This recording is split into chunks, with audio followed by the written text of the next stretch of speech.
Is-sistema tal-edukazzjoni obbligatorja f'pajjiżna mmarkat bidu ta' era importanti għall-femminizmu.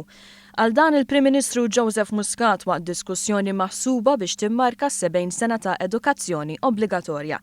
Serata organizzata mill-Fondazzjoni Idejat fih dan il-Partit Laburista bit-tema Nelbu l-inugwaljanza.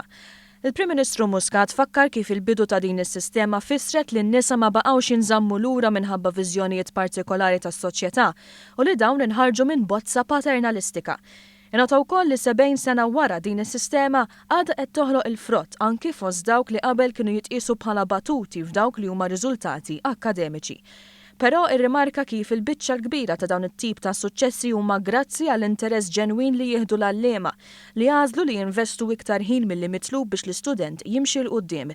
Dawn kapaċi jkunu turnaround fil-ħajja tal-istudent għal il-Prim Ministru fil-waqt li fakkar li dejjem għandu jkun hemm iktar opportunitajiet miftuħin biex it-tfal tagħna jsegwu ħajja ta' suċċess.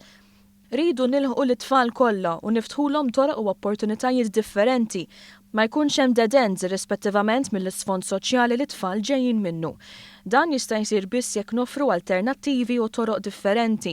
Stqar dan il-Ministru għall-Edukazzjoni u Xogħol Evarist Bartolo li tkellem dwar kif is-sistema tal-one size fits all ma ħadmitx għaliex mhux qed toffri opportunità lit-tfal kollha.